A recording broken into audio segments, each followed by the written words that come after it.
Hello everybody, welcome back to the walkthrough. So today we're going to start things off in the Shrine of Amana.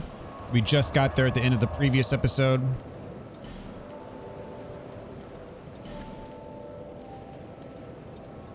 And I've already decided I'm going to be splitting this into 2 episodes. It might result in a couple episodes that are a bit on the shorter side, but there is a natural breakpoint right in the middle of this level. And I will be breaking this up into 2 episodes. All right, so from the bonfire, you go down. There's a door. See, there's an item there on the branch. We're gonna knock it down. I should have overhead pancaked that guy. Oh well. Twinkling Titanite. Can I knock this down with a bow? Yes.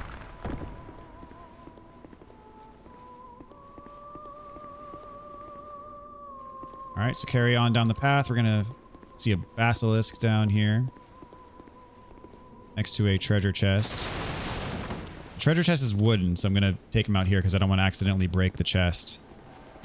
And we're invaded by Forlorn. How about that? This is a random RNG-based invasion.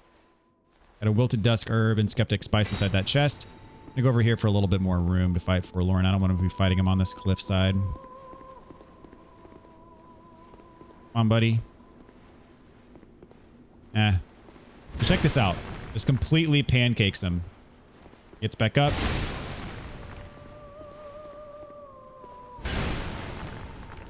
It's comical at this point. Oh, he dodged that one. Good for him. All right, took him out there. So, yep. That is the old knight's hammer.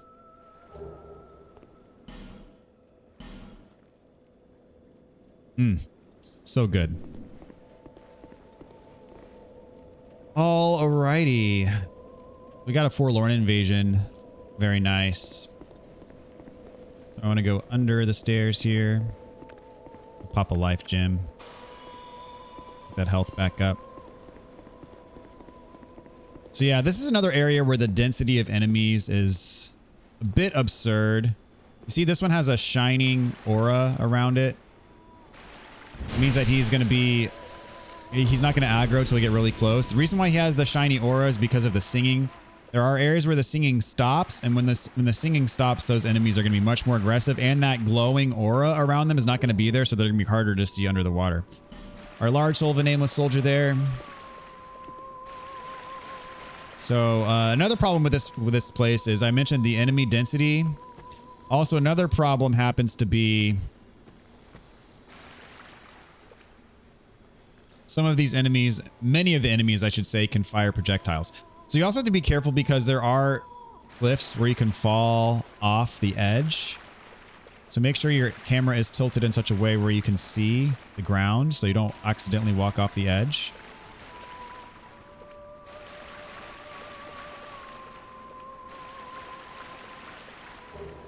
All right, flame butterfly and twinkling titanite.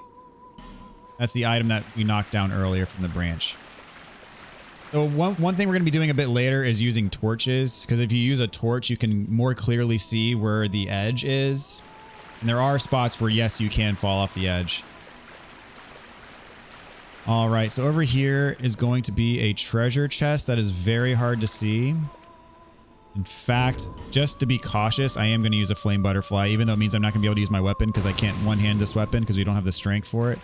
But it'll at least prevent us from walking off the edge. And there's the treasure chest. It is extremely hard to see under the water here. We got Elizabeth mushroom, so I'm going to put my torch away. Go back to two-handing. I'm going to go on and get this item. There's a bunch of these enemies around here. You see how fast the weapon durability is going down? That's why we have the repair spell on us, so we can... when it gets low, when our weapon is at risk, we can repair it. And one repair miracle is not going to, or repair spell, I should say, is not going to give us 100% durability back. It'll give us most of our durability, Not 100%. Whoop. There you go. There's probably one more I'm gonna have to use repair. Whenever I get the message that my weapon's at risk is when I'm gonna use it. This one's not really a threat to us, but I'll go in and take it out.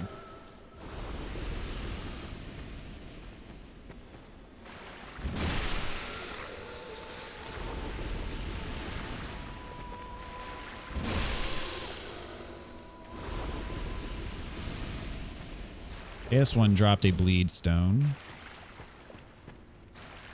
Alternatively, okay, so the singing stopped. You see that? So they don't glow anymore. Now they're going to be way more aggressive.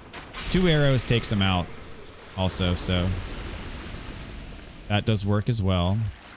We got a curse pot over here. Take it out. And we got a wooden chest on the side of this building here. Crimson water. Now we're going to go inside. Since we're in a safe spot, I'm going to go in and use repair. You see, we get most of the durability back for doing that.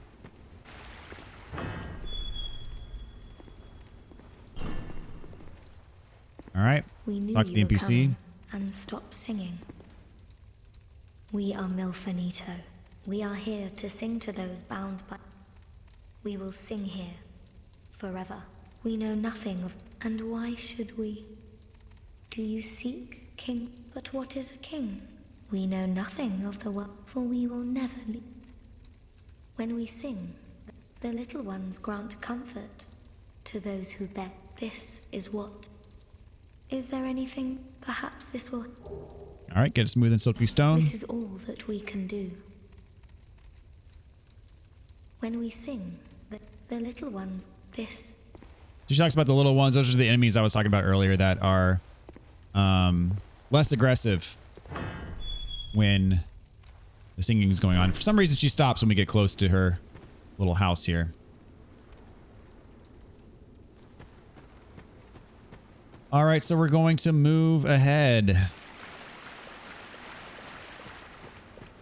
Eventually, she's going to start singing again. There we go.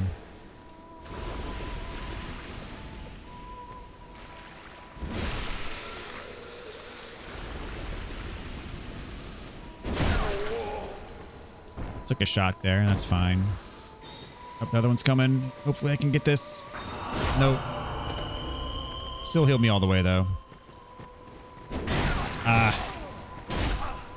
Another mechanic that's different in this game from Dark Souls 1 is that in Dark Souls 1, if you're locked on, you're going to attack directly in front of you. In this, you can actually, if you're tilting the control stick in a certain direction, you can attack in multiple directions while you're locked on. And that's a reason why I just missed just now.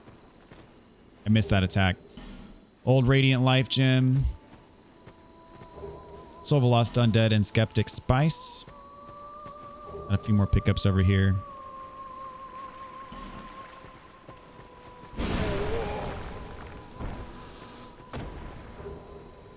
All right, another soul item.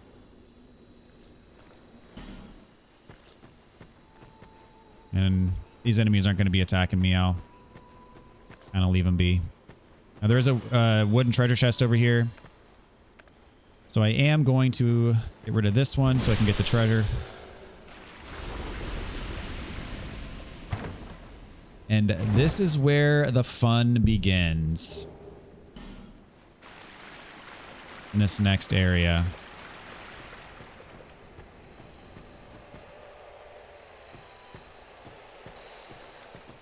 Got a bunch of these guys in here.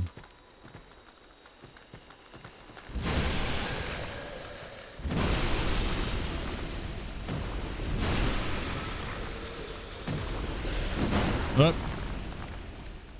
That one got away from us. There we go. Dropped a human effigy. Some more loot.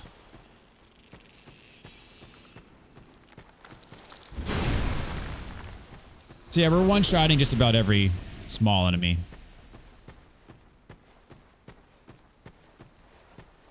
All right, through the fog. Fortunately, right there is a bonfire. And this is one of the projectiles enemies. And there are so many of them in here. It makes this area so annoying. And they can shoot you. They aggro from very far away.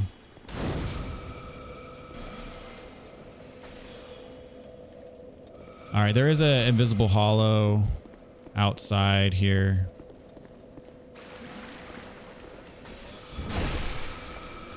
So I'm going to get the item and then rest to get my durability back up and get my repair spell usage back. So you can see how annoying this place is. A lot of those projectile enemies, you can snipe them if you get the angle on them. But there's just so many of them. It really becomes annoying. All right, so this one I am going to snipe.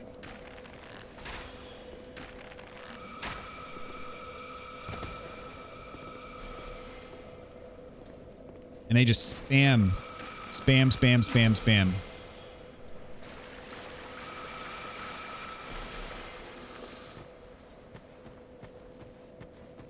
And the singing has stopped, so keep that in mind. So yep, there's another one. I'm going to go on and take this one out.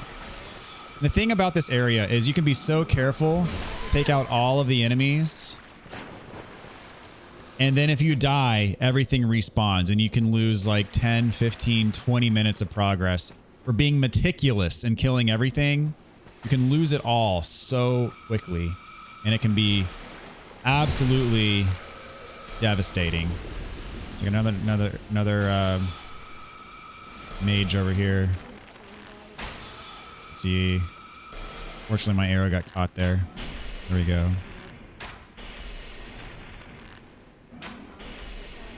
More shot. And so my tendency is to be meticulous. If I die, then I get reckless. And then I die over and over and over and over and over again. And, you know, it can be a little bit rage-inducing. There's a Pharaoh Lockstone under here. Use it. As I said, good grief. Sniping me from all the way over there. We got a guy under the water here. And as I said, the enemy density in this place is something else. Let's see if I can snipe this guy without being in range. He keeps hitting that column. Oh, come on, I got one hit.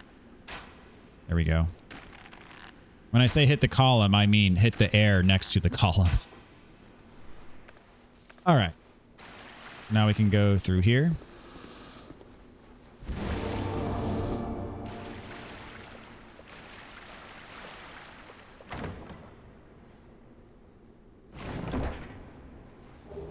Helix Halberd.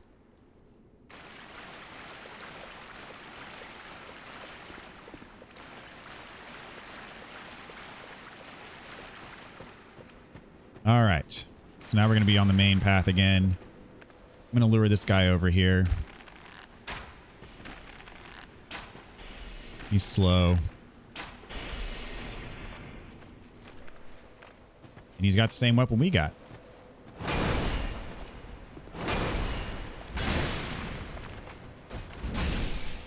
But I guess we are better with it. Okay, so hard to see, but there are some of these enemies under the water here. Don't let them sneak up on you.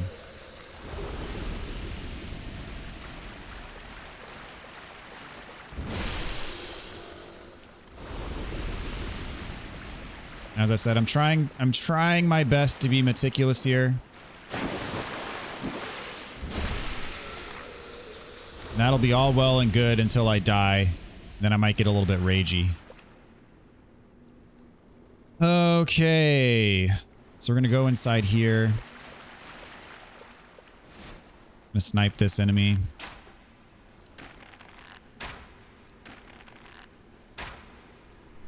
Fortunately, I can hide behind the wall. One more hit. Then hide behind the wall. There we go.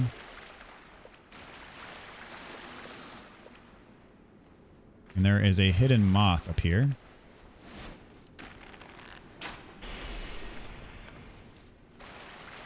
Ooh, and this guy. And see, this is a cliff. This is a cliff right here, so don't go too far in or you'll fall off.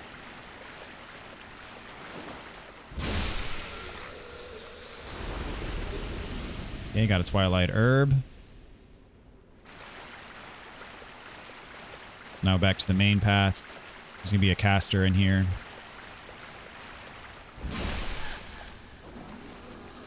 And a fire seed.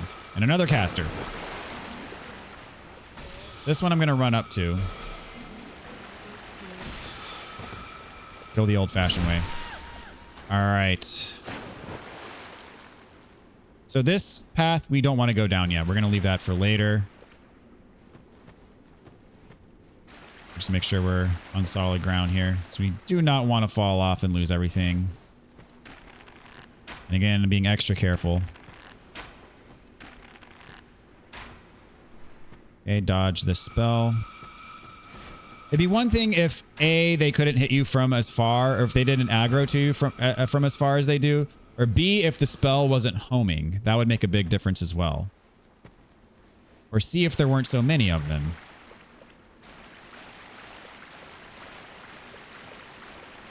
All right, we got a giant hippo over here.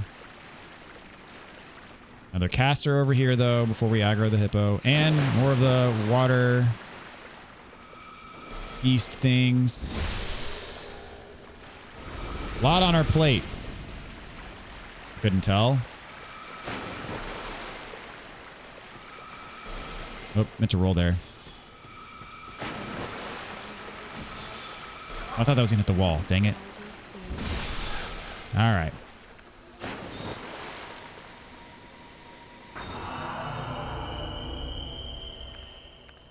Great heal, working out very well for us.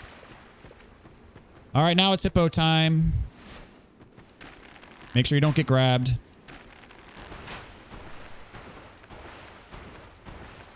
I don't have Fireball anymore. I thought I took off Chaos Storm. I didn't know that it took off Fireball too. Oh. It's gonna use Fireballs on him. I want to get behind you so I can bait your sit-down attack. Don't get grabbed. Sit down. No.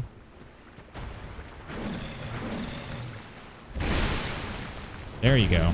Good boy. More. There we go. Not too bad. All right. So now I'm actually going to use the craftsman hammer because I need to use a torch here because this spot has such narrow pathways. It is so easy to fall off. So I'm going to go craftsman hammer because I can use it one-handed, and I'm going to use a flame butterfly to get my torch going. And I suggest you do the same because the path here is very narrow. Not to mention there's enemies. So yeah. So where that hippo was, we want to go all the way to the end of that path. And you can see with the torch out, it is much easier to see where the actual safe ground is. All right, that's from the caster, the Twinkling Titanite. That is not a guaranteed drop.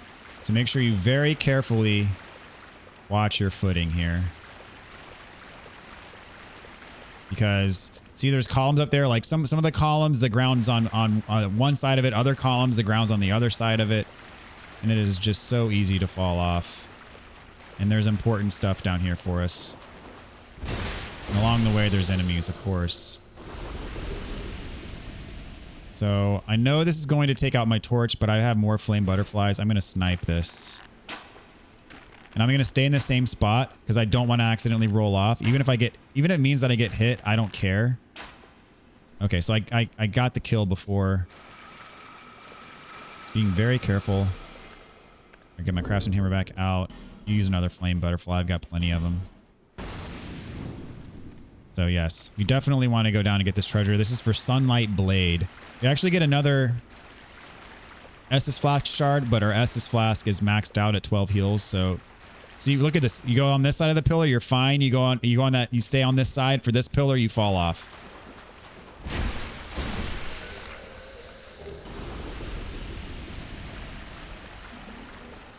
Ah, another guy. Okay. I'm gonna do the same thing. I have to use another flame butterfly, but I don't even care. I don't even care if I get hit. I'll heal if I need to. He fell off.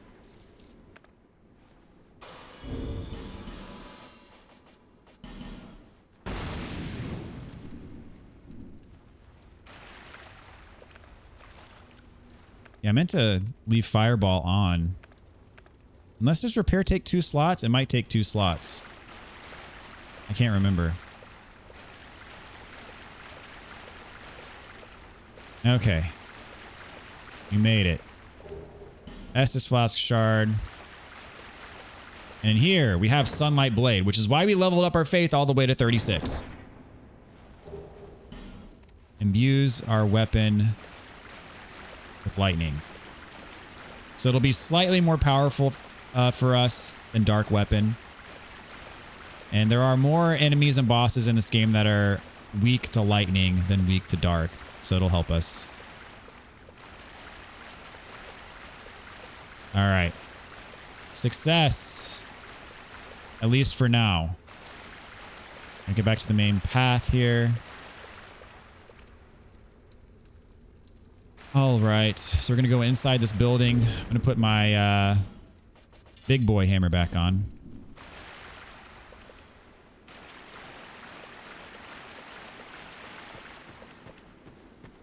So inside the building.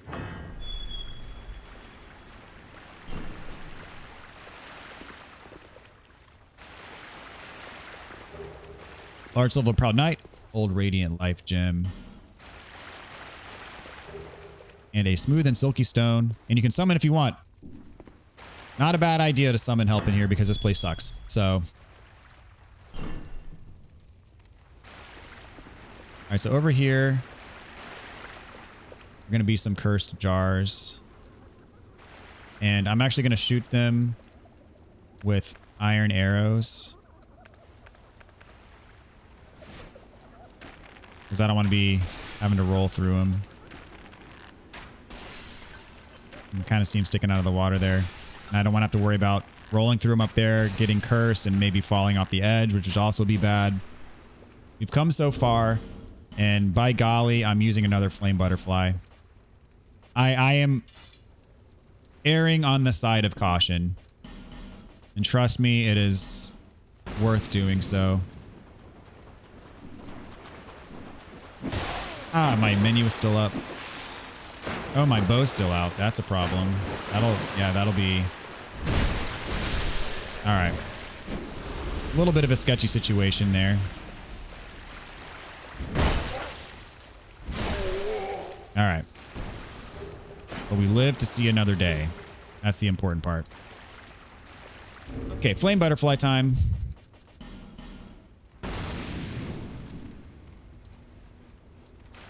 So we want to go all the way to the edge. And then when we get to the edge, we're going to turn left and follow it. Follow the edge till we get to a treasure chest.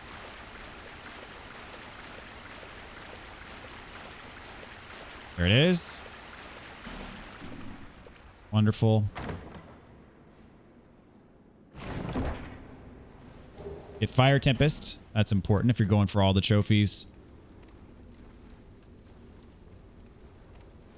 All right, so now I'm going to go the opposite way, back to kind of where we came from.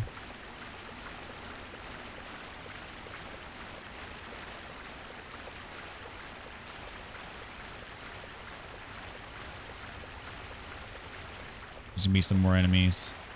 And just out of an abundance of caution, because I know we're kind of traveling off the beaten path here, I'm going to keep my torch lit. And if I have to dodge, that's the problem, is if I have to dodge, then... my torch is going to go out.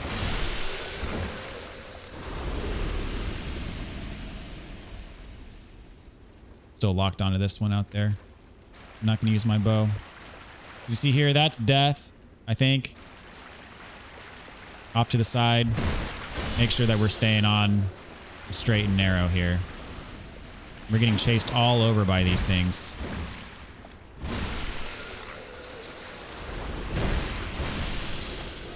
One of those is a caster, yep. So I'm going to let this one come to me, and then I'm going to run and get to the caster. Alright, took a hit there, that's fine. Let's see what this item is. Oops. Alright, screw it, I'm using a flask. I'm getting sniped by 2 of these guys now. I'm going to try not to roll. so I don't lose my torch. Here we go. All right, now we're safe. Up another life gem. So all the way back here, we got another hippo. So I will fight the hippo one-handed. I'm tempted to put the other hammer back on because it does so much damage, and I am going to be rolling here, no doubt. Yep. Yeah, my other hammer does so much more damage. As long as I bait the sit downs, I should be fine. Well, unless I get hit by the sit downs.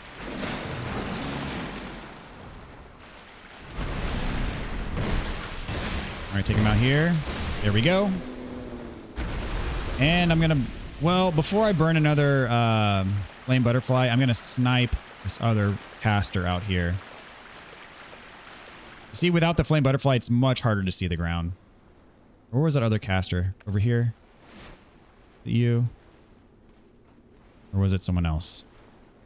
I'm gonna start with you. So, as you can see, slow and steady wins the race. Here, I'm taking this place extremely, extremely carefully. I'm going to lure this other guy down here while we're at it. Come on. Join the party. Almost out of arrows. I gotta buy some more arrows.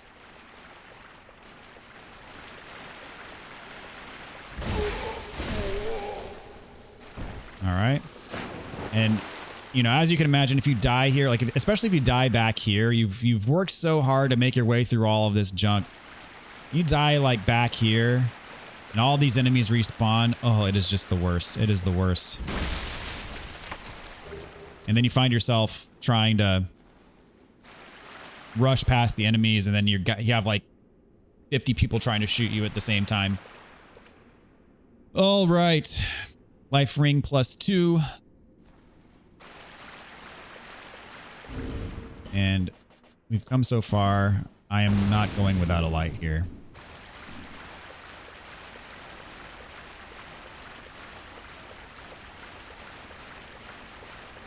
Even though we're pretty much back on the main path now. And now I am at the point where I want to use my bow again, so that flame butterfly was pretty much wasted. All right, one of these mages is actually a healer. Is that a? I guess I already defeated that one.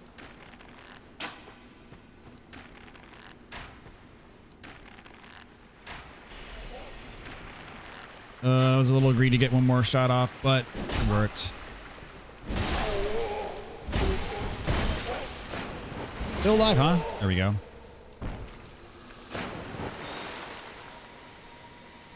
Maybe this isn't the spot with the healer. I can't remember. I thought one of these here was a healer. And you dropped some goodies.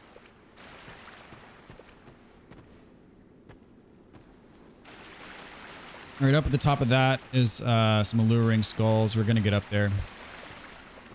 Maybe this is Twinkling Titanite. Very nice.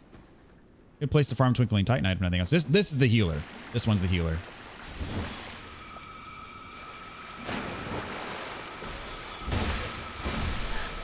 Got hit there. All the way up to the top. Get alluring skulls.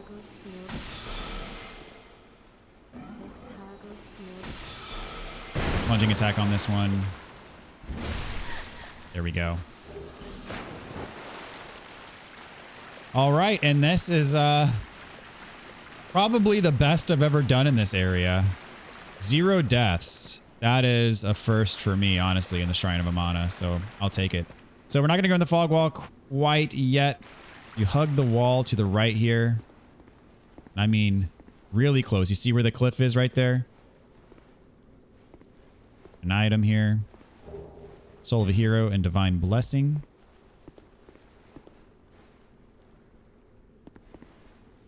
All right, we survived. Enter the fog gate. And we have our sweet, sweet bonfire just ahead. I believe these shoot acid. It will degrade your equipment. Yep. So be careful. And there's a big one up there that shoots acid as well. Just past these little ones is our bonfire.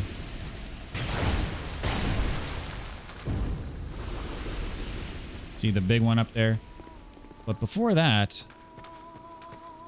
you can summon Felicia the Brave here, and we also have our bonfire. Very nice.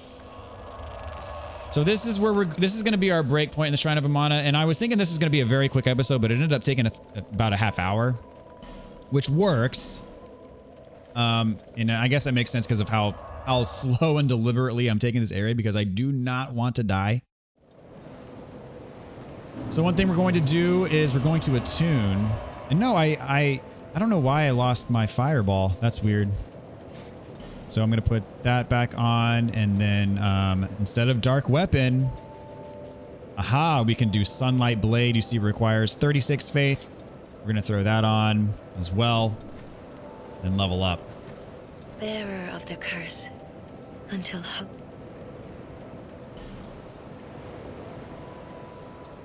I'm going to level up my vitality once more. Actually, let's see. Does this get us what we need? Because I'm going to get another level from soul items. Equipment. I'll put on Vingarl's leggings. Vingarl's, oh, with this hammer. Yes. Okay. Sweet. All right. So yeah, we got Vingarl set back on, and we have our equipment load under 70%. So I'm going to pop a couple soul items here. I forget what I need to level up again. Probably more than that. Use one of these. One more. And we need 25.7. Okay, we're just under. We need.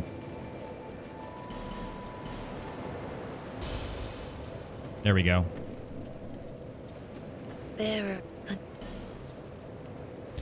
Okay, this one I'm going to put into attunement, because we are going to want another spell slot. Probably 2 more spell slots, actually.